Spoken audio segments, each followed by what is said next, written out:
Yeah, that's what he was. The racist podcaster was a grifter for capitalism, a whore to capitalism. He went around, he didn't debate people. He scared uneducated white people into thinking that their version of American exceptionalism was going away, i.e., non-white people were taking their privilege away. That's all it was. Oh, yes, Justice Brown was a DEI hire. If the pilot's black, how do I know that they're qualified? Ooh, Harris is Black Hillary, the great white replacement theory. The blacks are taking the whites' jobs, and then he voted for a man who didn't rent to black people. You know, the orange guy that falls asleep in meetings, literally passing out like Weekend at Bernie's. The guy that has to hold a water glass with two hands that looks at the sun without sunglasses. He's an absolute moron, but he's white. And then you pick things like Lincoln Riley.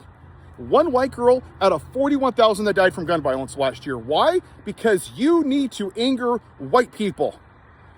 Oh, look, it's the brown person from Mexico. Oh, how about Ahmaud Arbery? Where is your outrage? I didn't see Charlie Kirk or Laura Loomer or Donald Trump talking about that. A black man just jogs down the street and is murdered by 3 white guys? Oh, he must be a felon because he's black. But if you beat police officers and 5 of them die after January 6th, the rapist convicted felon white man that you picked because, you know, you're not racist, sure, pardons them and they get off free. But all George Floyd gets is thoughts and prayers. But what you do instead is not focus on police reform, not say, you know what, that's horrible what happened to him. Not the millions of people that peacefully protested. What do you white people do? How could I be the victim? Oh, hey, Fox News, let's scare the white people. Let's talk about the summer of love. That 7% of people that did bad things. Yeah, let's focus on that day after day after day after day. And let's scare them into thinking that the world is coming to an end, that your version of American white exceptionalism is going away, that your white Jesus Christianity is going away. Hurry, let's make some thumbnails and let's make money. That's all it is.